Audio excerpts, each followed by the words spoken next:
Guys नए हैं तो चैनल सब्सक्राइब करें रोज नई घोस्ट वीडियो के लिए। रात के उस वक्त करीब 2:30 बजे थे। नोएडा के सेक्टर 18 के एक पब से निकलकर नमन और ध्रुव दिल्ली की सर्दी वाली रात में घने कोहरे में हल्के नशे में ड्राइव करके साकेत अपने फ्लैट की ओर निकल पड़े थे। गाड़ी के वाइपर चल रहे थे। नमन को बहुत ज्यादा चढ़ी हुई थी। ध्रुव फिर भी होश में था और आराम से ड्राइव भी कर ले रहा था जब थोड़ी दूरी पे ही ध्रुव को एक लड़की लिफ्ट मांगने को हाथ लहराती हुई नजर आई। गाड़ी रोके उससे पहले ही वो आगे निकल चुके थे। इतनी रात को एक लड़की ऐसे सड़क पे दिल्ली में ऐसे अकेली, शायद मदद चाहिए हो। यही सोचकर ध्रुव ने गाड़ी रोकी और धीमे धीमे गाड़ी को बैक करने लगा और अंदाजन जहां पर वो लड़की खड़ी थी उतनी पीछे गाड़ी ले जाकर देखा तो वो लड़की वहां थी ही नहीं। ध्रुव को लगा शायद थोड़ा और पीछे थी वो लड़की, इसलिए उसने गाड़ी थोड़ी और पीछे ली, लेकिन लड़की वहां भी नहीं थी। अब ध्रुव को थोड़ा अजीब लगा। उसने गाड़ी का शीशा नीचे किया और झांक के बाहर जहां तक दिखा उतना देख के पाया कि वहां दूर दूर तक कोई लड़की नहीं थी। ध्रुव ने शीशा बंद करके गाड़ी वापस स्टार्ट की और घर की ओर चल दिया। बेकार की इस बात से और घर पहुंचते पहुंचते उसका नशा पूरी तरह से उतर गया था। सोफे पे बैठते हुए ध्रुव ने नमन से कहा, मुझे यार और चाहिए, पेट्रोल पंप के पास से लेकर आता हूं, तू पिएगा? नमन को काफी चढ़ी हुई थी। सर में उसे दर्द सा हो रहा था। उसने आधे होश वाली हालत में ही कहा, नहीं यार, बहुत हो गई भाई, तू ही पी अब। ध्रुव हंसता हुआ घर से बाहर निकल गया, जबकि नमन सोफे से उठा और फिर नींबू पानी बनाने को किचन में जाकर नींबू, शक्कर और नमक निकालकर एक जगह रखा ही था जब दरवाजे की घंटी बजी। इतनी रात को कौन हो सकता है? यही सोचकर नमन ने सर पकड़े हुए दरवाजा खोला तो देखा बाहर कोई भी नहीं था। एक झटके में नशा जैसे पूरा उतर गया। सरदर्द से परेशान और चिढ़े हुए से नमन ने दरवाजा बंद करके वापस किचन की ओर कदम बढ़ाए ही थे जब एक बार फिर से डोरबेल बजी। नमन ने एक झटके से गुस्से में दरवाजा खोला तो अरे यार, कार की चाबी तो मैं घर में ही भूल गया। ये कहता हुआ ध्रुव नमन के सामने से उसको बिल्कुल नजरअंदाज करता हुआ सीधा अंदर के कमरे में चला गया और दरवाजा बंद किए बिना ही उसके पीछे पीछे नमन भी अंदर तो गया, लेकिन कमरा तो खाली पड़ा था। ध्रुव कमरे में था ही नहीं। नमन के सामने ध्रुव अभी अभी कमरे में तो घुसा था, लेकिन उसे जमीन खा गई या आसमान निकल गया। एक ही पल में कहां गया? कमरे की खिड़कियां सारी बंद थी और कोई बाथरूम या दूसरा दरवाजा भी नहीं था बाहर जाने को। नमन ने जेब से तुरंत फोन निकाला और ध्रुव को फोन मिलाया और ध्रुव के फोन उठाते ही नमन ने कहा, तू कहां है? अभी अभी कमरे में मेरे सामने से गया और कहां गायब हो गया? ध्रुव नमन के मुंह से ये सारी बातें सुनते ही जोर से हंसा और कहा, भाई जब हजम नहीं होती है तो इतनी पीता क्यों है? मैं गाड़ी में हूँ, माल लेने गुड़गांव जा रहा हूँ। यकीन नहीं होता तो ये ले, सुन ले, अब हुआ यकीन? नशे में ऐसा होता है भाई, चल सो जा। नमन ने भी सोचा सही है, चढ़ी तो थी उसे बहुत ज्यादा, फोन रख के जब वो वापस किचन में जाने को पलटा तो कमरे से निकलकर उसने जो देखा उससे उसका बचा खुचा नशा भी उतर गया और घबराहट ऐसी जो उसके बदन पर चींटियों की रेंगने जैसा एहसास दे रही थी, क्योंकि जो मेन दरवाजा नमन खुला छोड़कर आया था वो बंद पड़ा था और कुंडी अंदर से लगी थी। और किचन में जाने पर पाया जो नींबू पानी नमन ने बनाना शुरू भी नहीं किया था वो पूरी तरह से बना हुआ उसके सामने रखा था। नमन घबराया हुआ तो था, लेकिन डरने या घबराने से ज्यादा उसे अपने नशे से परेशानी हो रही थी। नमन ने ग्लास उठाया और किचन के सिंक में उड़ेल दिया। नींबू पानी सिंक से तो उतरा, लेकिन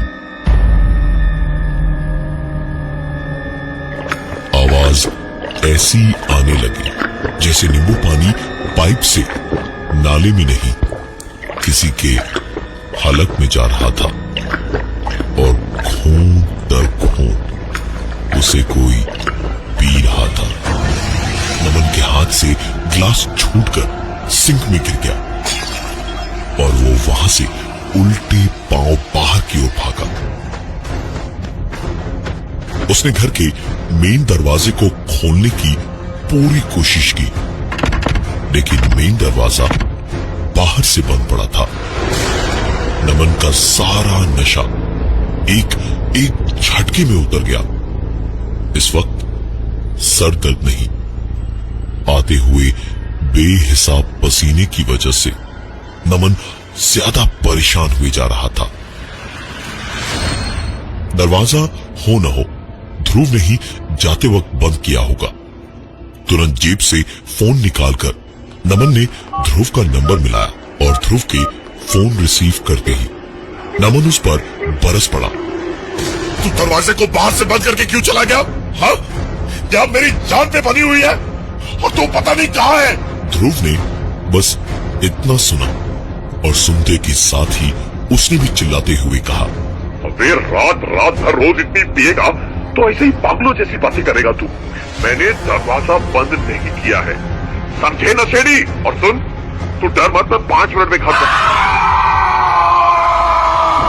अपनी बात ध्रुव पूरी भी नहीं कर पाया, क्योंकि नमन की चीख इतनी तेज थी फोन पर कि ध्रुव के हाथ से छूटकर फोन गाड़ी में ही गिर गया। अगले 5 मिनट में ध्रुव घर के सामने था। एक धक्का मार के दरवाजा खोला तो सामने सोफे पर बैठकर टीवी देखता नमन उससे बोला, अबे क्या हुआ, दरवाजा तोड़ेगा क्या? ध्रुव ने हांफते हुए उससे कहा, अबे तू बिल्कुल ठीक है, फिर चीखा क्यों था फोन पर अभी?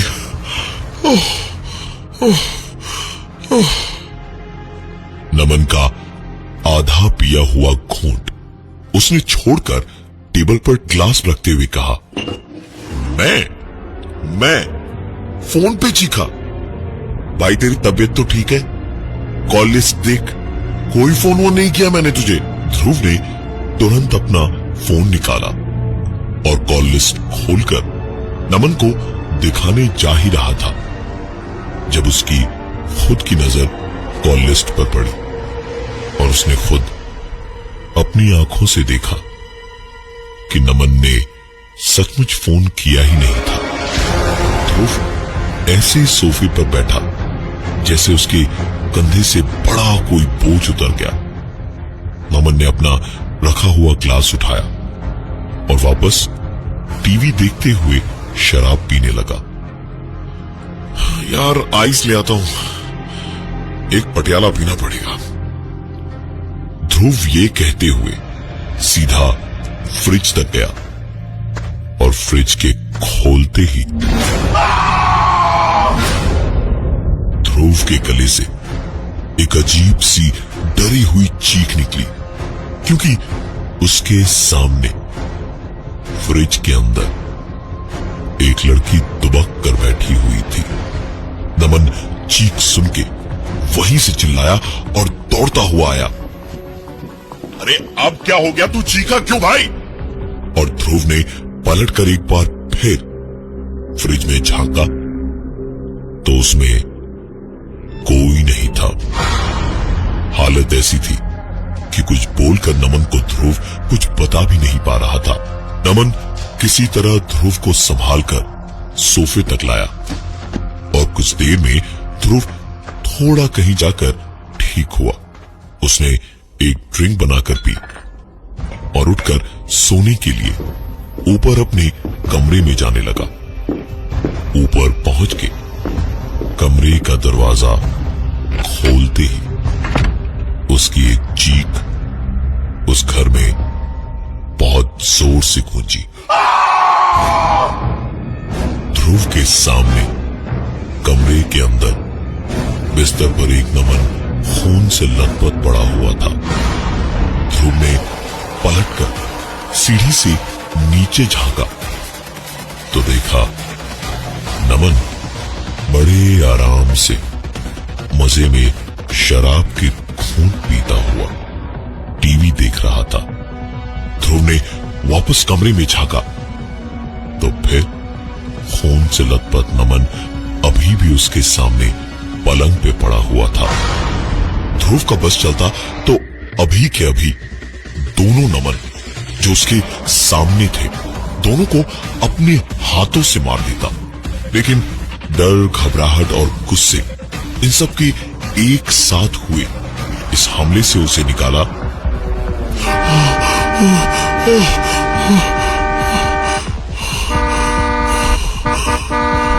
एक कार के हॉर्न से हाफते हुए अचानक जैसे ध्रुव की नींद टूटी तो उसने देखा गाड़ी किनारे ही लगाए हुए वो सो गया था।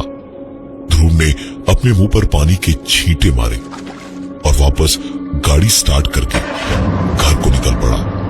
सड़क खाली ही थी, ज्यादा वक्त नहीं लगा उसे घर पहुंचने में, लेकिन पहुंच के देखा घर का दरवाजा खुला पड़ा था। ध्रुव ने हाथ में पकड़ी हुई बोतल दरवाजे के पास वाले ताक पे रखी तो सामने टेबल पर नजर पड़ी जहां 2 ग्लास रखे हुए थे, एक पूरा था और दूसरा आधा खाली। नजर पूरे घर में दौड़ाई तो अंदर फ्रिज भी खुला पड़ा था। ध्रुव इतना तो जानता था कि नमन थोड़ा गैर जिम्मेदार है, पर यह सब देखकर ध्रुव का खून तो खौलता ही गया, लेकिन साथ ही घबराहट भी हुई। उसने नमन को तुरंत फोन मिलाया। कुछ देर तक फोन की घंटी बजी और ध्रुव फोन काटे ठीक उसी वक्त भाई मैं यहाँ पर फंसा हुआ हूँ, मुझे पता नहीं कहा, लेकिन NH24 जा, NH24 जा जल्दी, NH24। ध्रुव तुरंत वापस घर से बाहर भागा, गाड़ी स्टार्ट की और करीब 70-80 की स्पीड में अगले 10 मिनट में गाड़ी हाईवे पे दौड़ाता हुआ पहुंचा। बारिश में दूर तक सड़क देखना मुश्किल हो रहा था, लेकिन रह रह के कड़कती हुई बिजली में अचानक दूर दूर तक साफ दिख रहा था। ध्रुव पागलों की तरह गाड़ी हाईवे पर दौड़ा रहा था जब अचानक गाड़ी बंद हुई और सड़क किनारे मिट्टी में कुछ दूर खिसती हुई जाकर रुक गई।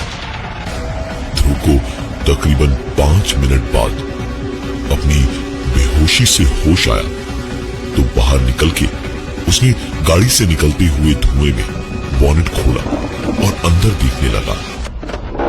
कार तो बिल्कुल ठीक थी और ये धुआं भी नहीं था, उड़ती हुई धूल थी। ध्रुव ने बॉनेट को बंद किया और गाड़ी में बैठकर गाड़ी स्टार्ट करने को चाबी घुमाई तो कार स्टार्ट होने की आवाज के साथ ही नमन कहीं से अचानक गाड़ी में आकर बैठा और बोलने लगा, भगा भगा गाड़ी भाई, भगा भगा भगा, जल्दी भगा यहां से। ध्रुव एक पल को तो नमन का चेहरा देखता रह गया और फिर खुद को संभालते हुए उसने कहा, अरे पर तू बता तो सही, हुआ क्या है? ये सब आखिर हो क्या रहा है? इस तरह चिल्लाने पर ध्रुव ने उम्मीद जिस जवाब की लगाई थी उसकी जगह जो जवाब मिला उसने ध्रुव की हड्डियों को भी बर्फ जैसा ठंडा कर दिया, क्योंकि नमन अपनी नहीं एक औरत की आवाज में बोला, गाड़ी बढ़ाता है और तेरे साथ भी वही करूं जो तेरे दोस्त के साथ किया है। ध्रुव ने चुपचाप बिना कुछ कहे गाड़ी आगे बढ़ा दी। सिर्फ सीधे देखते हुए ध्रुव बस घर की ओर गाड़ी बढ़ाता गया और कुछ आगे जाके ऐसे ही नजर नमन वाली सीट पर गई तो देखा नमन वहां नहीं था। गाड़ी एक बार फिर से अपने आप रुकी। बाहर होती बारिश में खोले दरवाजे से अंदर जमी विंडस्क्रीन की भाप अपने आप ध्रुव की नजरों के सामने कोई लिखता गया, दोबारा वापस मत आना। ध्रुव ने भी चुपचाप गाड़ी स्टार्ट की और अपने घर की ओर चला गया। 2-3 दिन लगे ध्रुव को इस सदमे से निकलने में, और तब कहीं उसे समझ आया कि कुछ दिन पहले नमन और उसके 3 दोस्त रात को लौट रहे थे तो एक लड़की उसी जगह लिफ्ट मांग रही थी और लिफ्ट देने के बहाने उस रात भी दिल्ली की सड़कों पे बारिश में हाईवे पर दौड़ती हुई इस कार में भी वही हुआ जिसके लिए दिल्ली अक्सर शर्मसार हुआ करती है। नमन और उसके दोस्तों ने लड़की को वहीं खेतों में फेंक दिया था जहां सुबह उसकी नोची खसूटी हुई लाश मिली थी। और ये सब पता होते हुए भी ध्रुव ने कुछ नहीं किया। शायद इसकी सजा उसे तो मिल ही चुकी थी, लेकिन नमन के अलावा वो 3 और बचे हैं। वो लड़की उसी हाईवे पर आज भी